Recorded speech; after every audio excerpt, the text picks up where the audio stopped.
Hi guys, welcome back to my YouTube channel. हम पढ़ रहे थे राजस्थान में किसान आंदोलनों के बारे में, जिसमें हमने बिजोलिया किसान आंदोलन और बेंगू किसान आंदोलन कंप्लीट कर लिया था।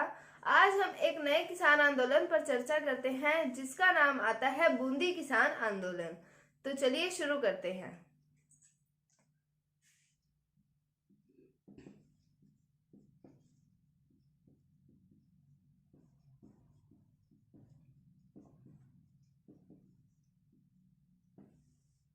अब जो ये बूंदी किसान आंदोलन है, इसको बरड़ किसान आंदोलन भी कहा जाता है। इसका दूसरा नाम आता है बरड़ किसान आंदोलन।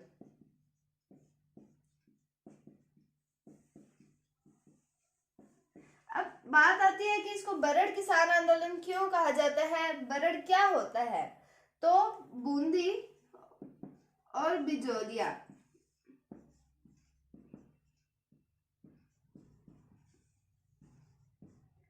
बूंदी और बिजोलिया के बीच का जो भूभाग है वो पथरीला है। तो बूंदी और बिजोलिया के बीच के जो भूभाग था वो पथरीला था। इस कारण, ये पथरीला होने के कारण इसे कहा जाता था बरड़। मतलब इस भूभाग को कहा जाता था बरड़। अब इस भूभाग में किसान आंदोलन हुआ, इसलिए इसका नाम पड़ गया बरड़ किसान आंदोलन। तो उम्मीद है आपको ये समझ आया होगा कि इसको बरड़ किसान आंदोलन क्यों कहते हैं। बूंदी और बिजोलिया के बीच का क्षेत्र जो था वो पथरीला होने के कारण इसे कहा जाता था बरड़, और इसी कारण इसका नाम पड़ गया बरड़ किसान आंदोलन। अब हम बात करते हैं इस किसान आंदोलन के कारण के बारे में। तो जैसे हमने पढ़ा था कि बेंगू किसान आंदोलन में 25 प्रकार की लाग बाग वसूल की जाती थी, तो इसी प्रकार बूंदी किसान आंदोलन में भी 25 प्रकार के लाग बाग वसूल किए जाते थे।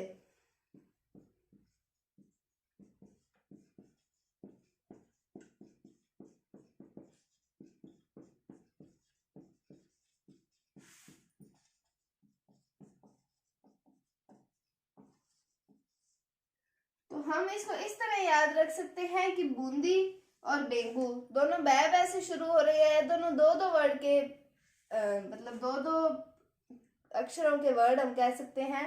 तो उसी तरह हम कर सकते हैं कि एक अगर 25 प्रकार के लाग बाग वसूल किए जाते हैं, तो दूसरे में भी 25 प्रकार के लाग बाग वसूल किए जाते हैं। तो हमने पढ़ा इसको बरड़ किसान आंदोलन कहा जाता है। यहाँ पर 25 प्रकार के लाग बाग किसानों से वसूल किए जाते थे। अब बात करते हैं हम इसके नेतृत्वकर्ता की।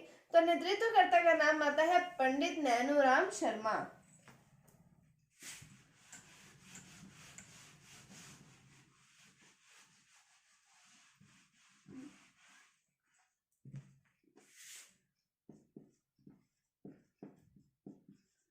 तो नेतृत्वकर्ता का नाम आता है पंडित नैनूराम शर्मा।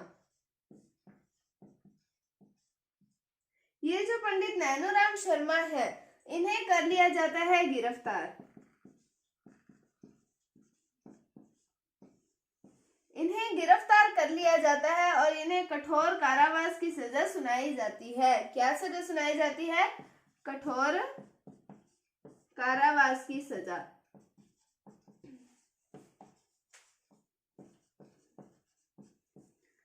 तो अब ये जो आंदोलन था, हमने पढ़ा 25 प्रकार के लाग बाग तो वसूल किए ही जाते थे, साथ में जब इनकी गिरफ्तारी हो गई तो इसका मेन मुद्दा बन गया इनकी गिरफ्तारी का।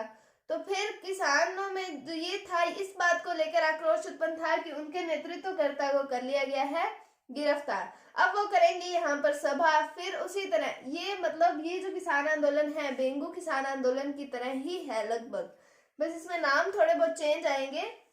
तो हमने पढ़ा कि नेतृत्व करता है पंडित नैनूराम शर्मा। फिर इनको कर लिया गया गिरफ्तार और कठोर कारावास की सजा दी गई। और अब इस आंदोलन का मुख्य कारण क्या बन गया? पंडित नैनूराम शर्मा की गिरफ्तारी। अब हम पढ़ते हैं किस तरह किसानों ने सभा की, उन पर भी गोलियां चलाई गई थी, इसमें भी 2 शहीद हुए थे किसान। तो अब हम देखते हैं उसके बारे में।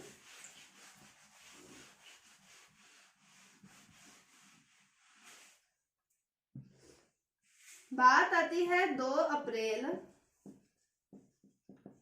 1923 ईस्वी की।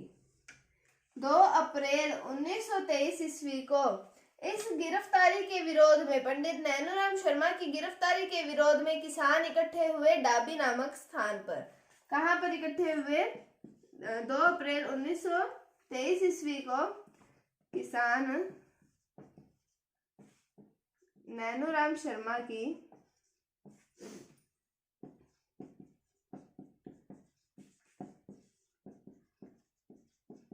गिरफ्तारी के विरोध में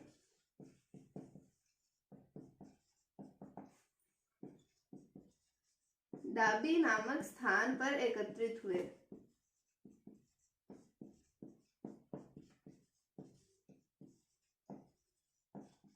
और ये जो डाबी नामक स्थान है ये पड़ता है बूंदी में।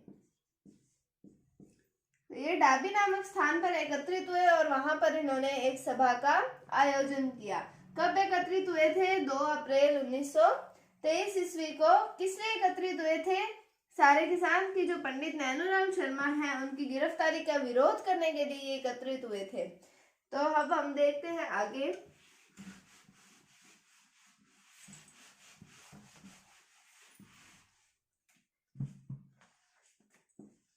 कि डाबी में तो चल रही है सभा।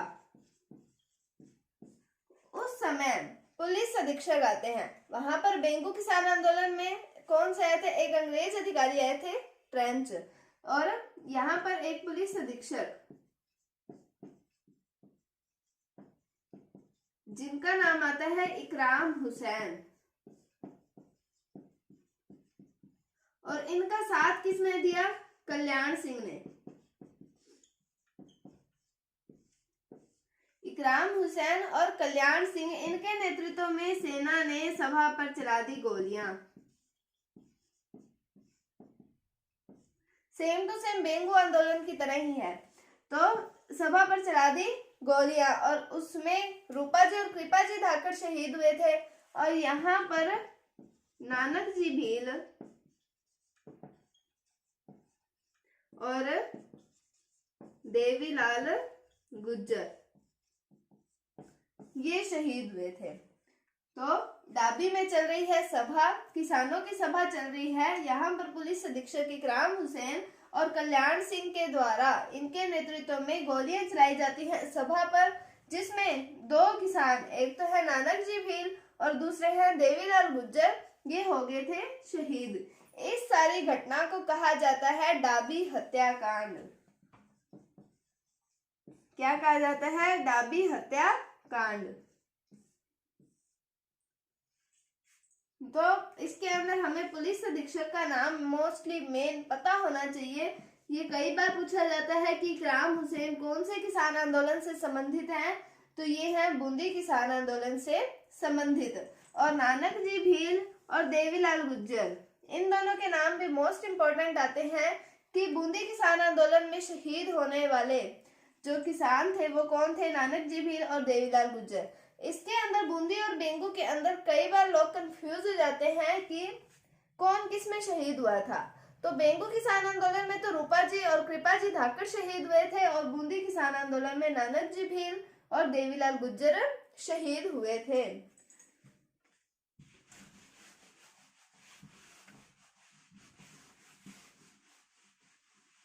और एक बूंदी किसान आंदोलन का जो मैंने आपको दूसरा नाम बताया है बरड़ किसान आंदोलन, ये भी पता होना चाहिए, कभी पेपर में इससे भी प्रश्न पूछा जा सकता है।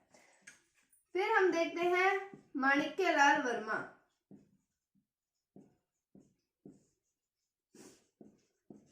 माणिक्यलाल वर्मा के बारे में तो हमने बिजोलिया किसान आंदोलन में पढ़ा था। उसमें हमने पढ़ा था कि इन्होंने पंछीड़ा नामक गीत लिखा था, पंछीड़ा नामक शीर्षक से गीत लिखा था।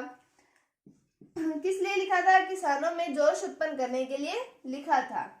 अब यहाँ पर बूंदी किसान आंदोलन में माणिक्यलाल वर्मा ने, अभी हमने 2 शहीदों के नाम पढ़े थे, उसमें से एक शहीद थे नानक जी भील।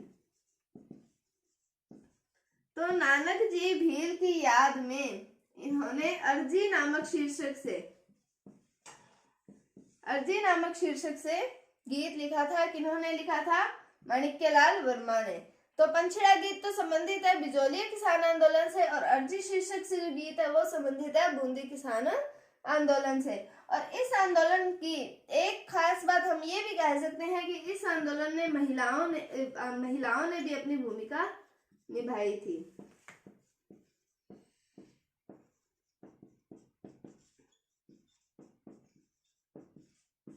तो हमने पढ़ा बूंदी किसान आंदोलन के बारे में कि इसे बरड़ किसान आंदोलन कहा जाता है। 25 प्रकार की लाख बाग वसूल किए जाते थे। उसके बाद में हमने ये देखा कि इनके नेतृत्व करता थे पंडित नैनोराम शर्मा।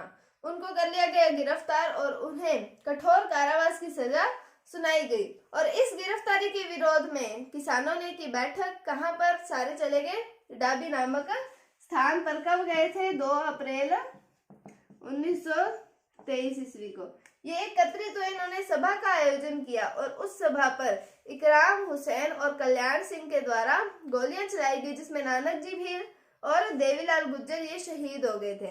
फिर हमने देखा इस हत्याकांड को कहा गया डाबी हत्याकांड। फिर माणिक्यलाल वर्मा ने नानक जी भील की याद में अर्जी नामक शीर्षक से गीत लिखा था। फिर हमने देखा कि इसमें महिलाओं ने बढ़ चढ़कर भाग लिया था, महिलाओं ने भी अपना योगदान दिया था। तो हमने ये देखा कि बूंदी किसान आंदोलन और बेंगू किसान आंदोलन लगभग सिमिलर से हैं। आप जब भी इन दोनों को पढ़ें तो इन दोनों को एक साथ पढ़ें, जिससे आपको इनमें कोई कंफ्यूजन ना हो। उम्मीद है आपको ये टॉपिक समझ आया होगा। अगर आपको इसमें कोई भी डाउट है तो आप कमेंट सेक्शन में पूछ सकते हैं। अगर आपको वीडियो थोड़ी सी भी अच्छी लगी है तो इसे लाइक कीजिए, शेयर कीजिए और अगर आप चैनल पर नए हैं तो इसे सब्सक्राइब जरूर कीजिए। Thank you, thanks for watching, bye bye.